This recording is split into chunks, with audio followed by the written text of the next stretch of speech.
Вообще у нас в Таджикистане несколько другой менталитет. Я, конечно, русская, но хочу сказать, что не как в России. Более доброжелательные люди. И дети в том числе. Так она картину и моментально, как будто вот уже у нее сложилось вот это, что она будет рисовать. Вот. Ну, в основном углы. Я с детства не любила овал, я с детства угол рисовал. Вот этот исматик у меня как стихи читает. Это вот я сама в восторге. Гордитесь этими детками? Горжусь. Славься, страна, мы гордимся тобой. Это исматик.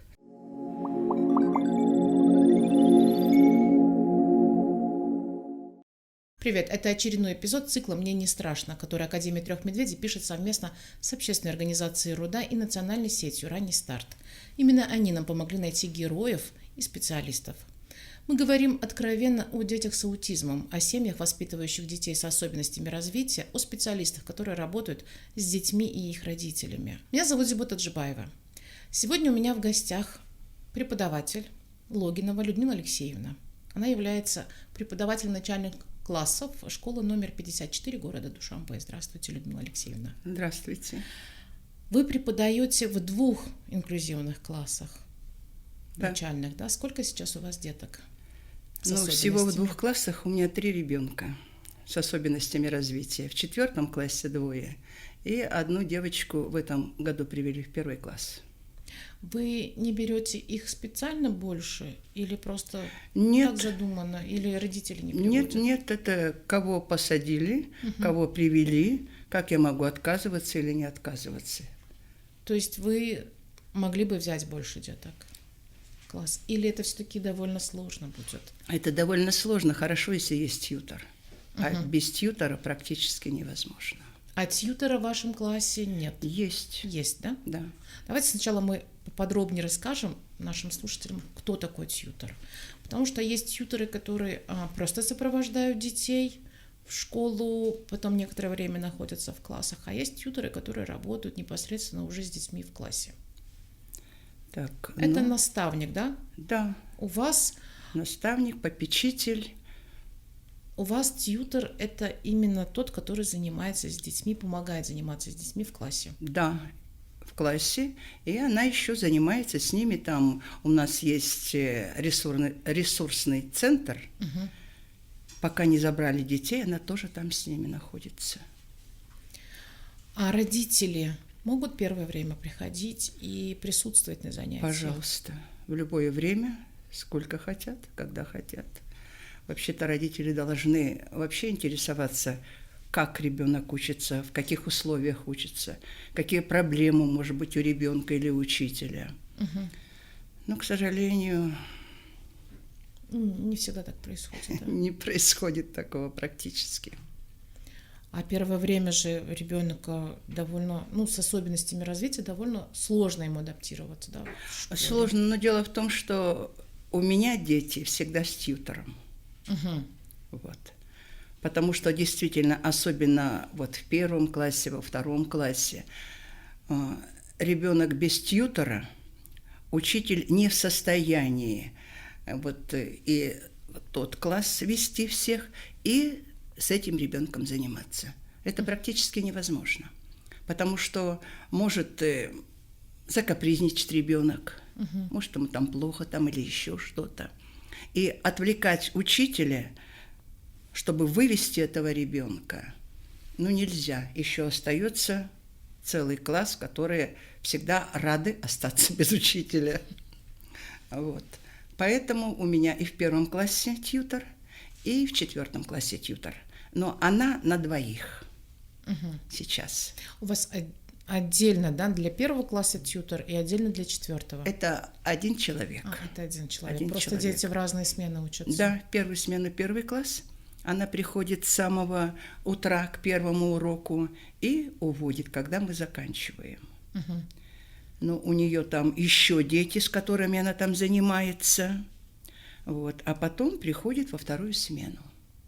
А сколько вообще в школе таких особенных деток сейчас? Мне сказали, где-то человек 26. То есть в каждом классе практически. Практически в каждом классе.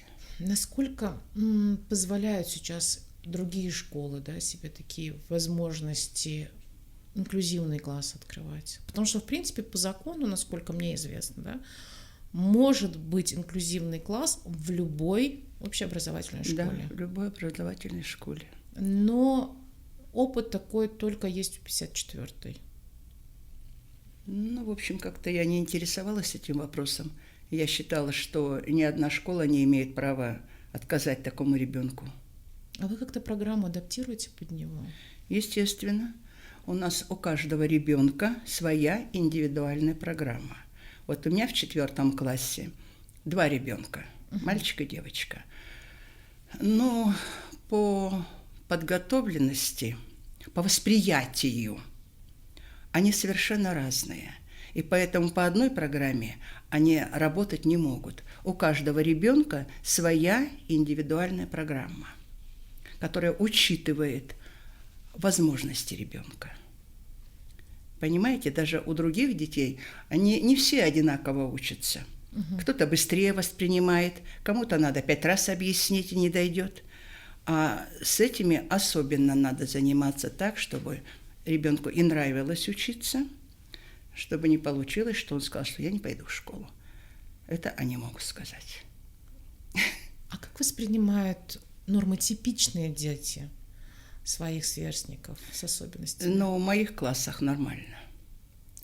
Во-первых, сразу родителям объясняю на первом собрании, что у нас такой ребенок, что вы должны своим детям сказать, что они должны помогать, заботиться об этом ребенке. Понимаете? Поэтому дети воспринимают это как норма. Или да нет, вот у меня уже 1 класс, вот ребенок, они практически не реагируют. Если эта девочка что-то отвлеклась, я немножко слышу, она верещит. Я подхожу, говорю, что случилось? Мальчик, который сидит с ней за одним столом, она говорит, печенье хочет. Я говорю, слушай, ну ты угости ее. Вот. Он ей протягивает печенье. Я говорю, скажи спасибо. Она, спасибо. Все, конфликт исчерпан. А другие дети просто, вы знаете, вот уже привыкли, уже почти год ведь учимся. Они не воспринимают это самое как-то что-то особенное как бы, инородное. Не воспринимают, нормально. Вот. Но эта девочка еще, так сказать, она не очень коммуникабельная. Но это бывает в 1 классе. А вот которая в 4 классе у меня девочка, она с 1 класса.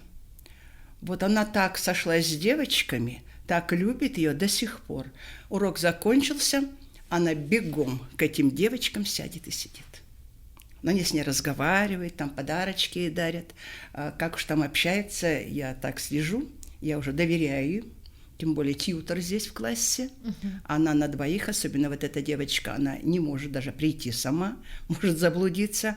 А этот идет впереди бабушки. Типа не мешайте, я сам дорогу знаю. Исматик, да, ой, это замечательный ребенок. Вот. Насколько потом в будущем нормотипичным деткам помогает то, что они растут с особенными детками, учатся вместе с особенными детками? Ну, наверное, отношение нормальное к таким детям не считают, что это что-то из ряда вон выходящее, потому что они с ними общаются. Это дети умные, они понимают все. И дети так воспринимают, что это норма. Понимаете?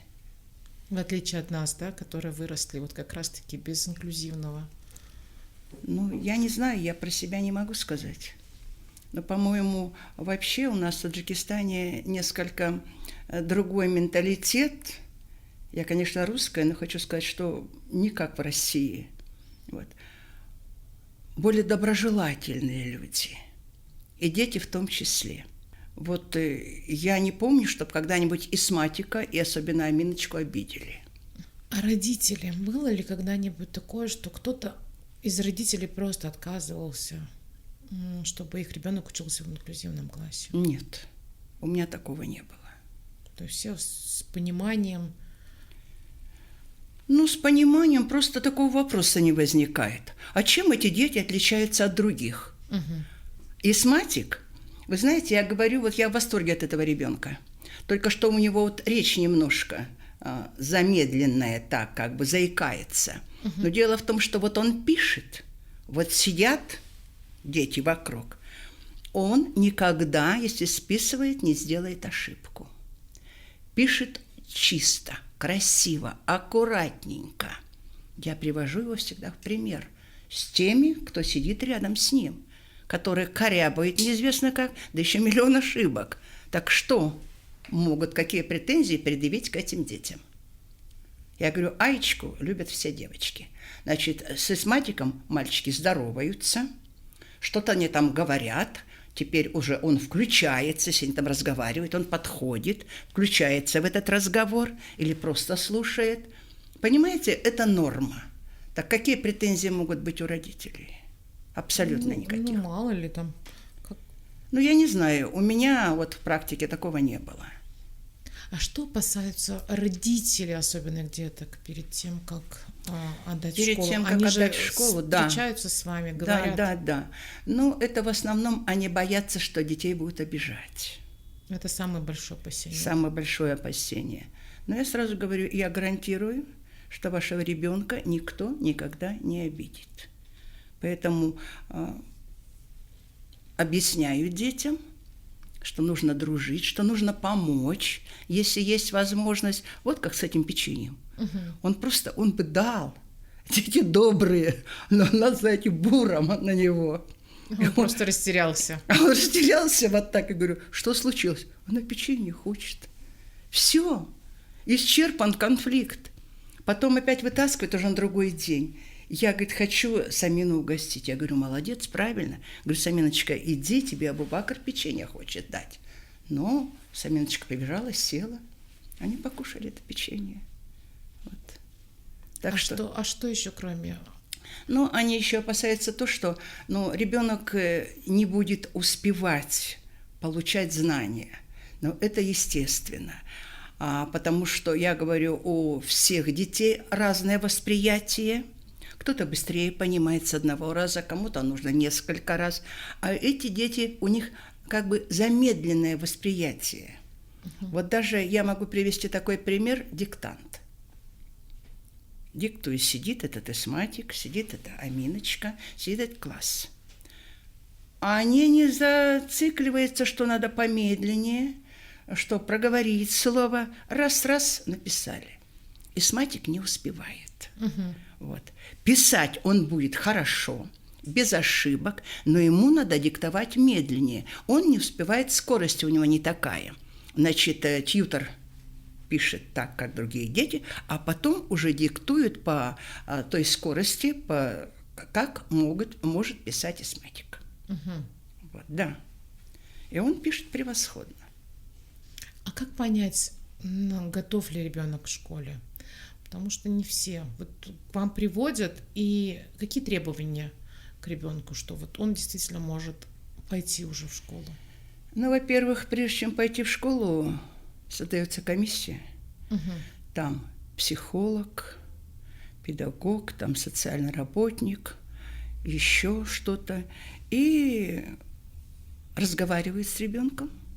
Хотя с ними разговаривать трудно. Ребенок это должен привыкнуть к людям. Может совершенно не отвечать. Но все равно, во-первых, возраст.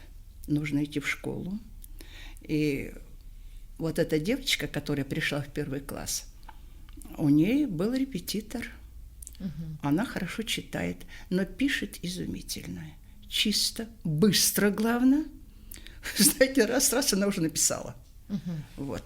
Без ошибок, ни грязи, ничего. А многие дети, не многие, есть 2-3 ребенка у меня, которые пишут не очень красиво, не очень чисто. Работаем.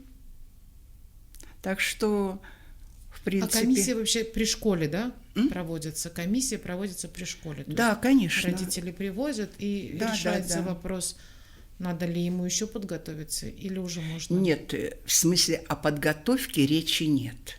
Ребенок может вообще не уметь ни читать, ни писать, ни считать. Он идет в обыкновенную школу. Это уже обязанность, забота учителя и тьютора. Да. Так что это просто уже так получилось, что вот этот ребенок, готовили его. Вот. А так, в принципе, он может быть по желанию совершенно... родителей, да? Конечно. Если... А были ли случаи, когда ребенок не смог адаптироваться в классе, и потом родители были вынуждены его забрать и оставить еще на 1 год? Ну, я же говорю, всего я садике. работаю в 4 класс, в 4 год с такими детьми. Так что никого в вашей практике не было. Не было. И вот я, в принципе, знаю у коллег, вообще без тьютера, конечно, очень сложно учителю. Но в основном тьюторы или родственники, или вот как у меня тьютор из Ирады. То есть это не штатный сотрудник школы? Так, вот если родители, это, конечно, не штатные сотрудники, ЗИБО? потому что у нас тьюторов очень мало. И на каждого ребенка, хотя, конечно, нужен каждому ребенку тьютор. Вот. Не хватает. Родители занимаются этим. Я говорю, вот из мальчиков в 1 классе тьютор был папа. Он у нас был тьютор года даже. Он все время находился? Он все время находился, да, приходил, сидел с ним и уводил его также. Ну, потом он устроился на работу, и пришлось, так получилось, что вот тьютор ему дали. Это штатный сотрудник школы или все-таки Ируды? Ируды. Ируды. У нас в школе нет штатных сотрудников, тьюторов. А как разработана система оценок? Вот, например, для нормотипичного ребенка оценка является мотиватором. А для особенных деток не всегда.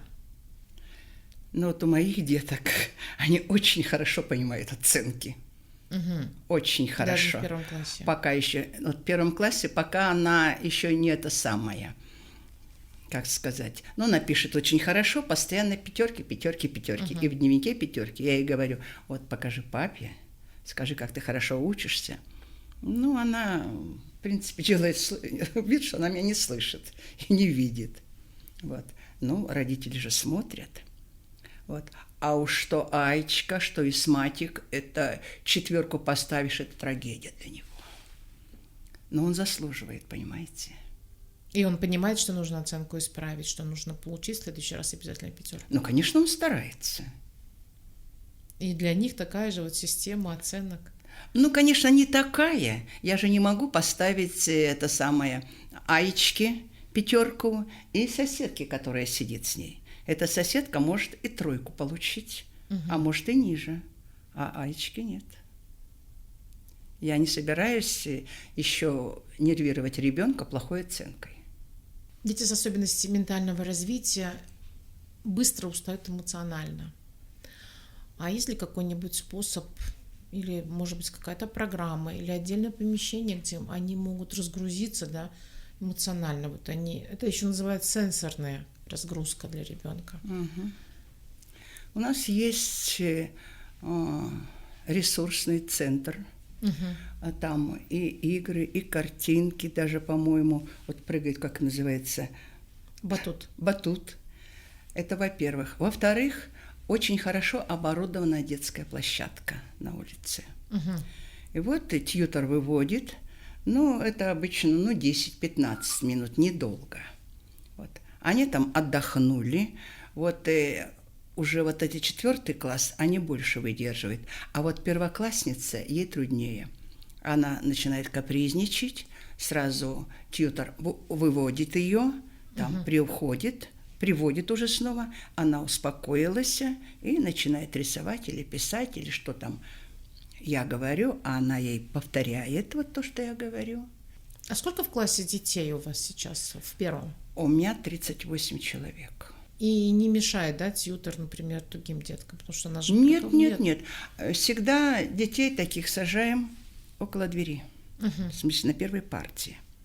Вот. Чтобы даже когда они выходят, другие дети, ну, я говорю, они вообще не обращают внимания. Если они заняты делом, они просто не видят. Пришла она, ушла она.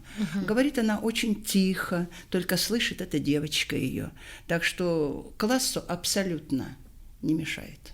А сколько девочка может вот в первом классе выдержать? Она же не все уроки может отсидеть. Нет, и зависит это, раз на раз не приходится. Она может иногда 1-2 урока отсидеть нормально, а иногда просто уже 10-15 минут первого урока что-то ей некомфортно, тьютор ее выводит, там они погуляли, может быть, сходили в этот ресурсный центр, что-то там, и она возвращается с ней. Но иногда вот раза 2 за учебный процесс она выводит. Но еще эта девочка, занята делом, она очень много рисует. Мгм. Она рисует, рисует и рисует. Вот. Уже специально дают ей такие листочки, карандаши. Прекрасно рисует. Так, выходит к доске. Дети тоже не реагируют, что пусть она рисует цветные мелки. Так она картину и моментально, как будто вот уже у нее сложилось вот это, что она будет рисовать. Мгм. Вот. Ну, в основном углы. Я с детства не любила овал, я с детства угол рисовал. Вот это у ней редко круги и овалы. В основном она вот все углами рисует, понимаете? Любую картинку у нее так получается. Я не знаю почему, я не психолог, конечно. Вот. Поэтому это еще у нее разгрузка. Там написали, в первом классе же маленькие задания, 2, 3 предложения. Она пишет превосходно, пишет быстро. Она сделала и опять своим делом занимается. А как сводите вы дискомфорт перехода, например, с одной темы на другую, да? Это потому что, ну как, вот прошли одну тему, либо даже смена урока сейчас правописание, потом родная Понимаете, речь. вот даже уже перемена, вот другой урок, это уже смена деятельности. Мгм. Это уже вот переход к другому, это, как сказать, отдых. Мгм. Вот. Одно дело писать, а другое дело читать стихи, там еще что-то, слушать рассказ. Это То есть совершенно никакого другая... дискомфорта Нет, не испытываете? вызывает, я так думаю. Потому что я говорю, я отталкиваюсь от своих детей. Что они могут, как они могут.